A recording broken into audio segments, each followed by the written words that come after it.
Hindi raw maantala ang pagpapatupad ng mga proyektong kontrabaha sa buong bansa kahit nabawasan na ang pondo ng Department of Public Works and Highways o DPWH para sa 2026. Ayon sa palasyo, sapat pa ang natitirang budget mula sa 2025 upang ipagpatuloy ang mga pangunahing proyektong pang-infrastruktura.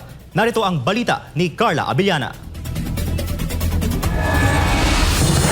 Tiniyak ng Malacanang na magpapatuloy pa rin ang mga proyekto sa flood control sa buong bansa sa kabila ng pagbawas sa pondo ng Department of Public Works and Highways o DPWH para sa taong 2026. Sinabi ni Presidential Communications Office o PCO Undersecretary Claire Castro na may mga proyektong tinukoy ang DPWH na maaaring tanggalin upang magkaroon ng fiscal space para sa panukalang budget. Nauna nang ipinaliwanag ni Pangulong Ferdinand Marcos Jr. sa kanyang pagbisita sa Gonzaga, Cagayan nitong weekend na hindi maaantala ang mga flood control projects dahil may natitira pang humigit kumulang 300 billion pesos na pondo mula sa 2025 na hindi pa nagagamit.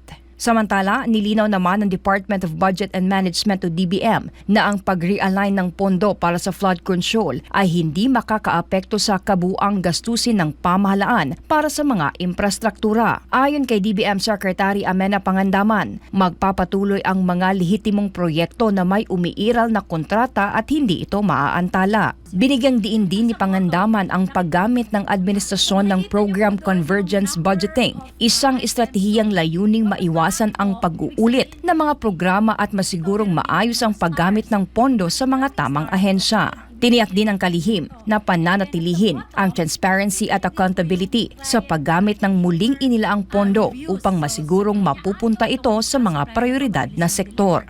Para sa Diyos at Pilipinas kung mahala, Carla Abellana, SMNI News.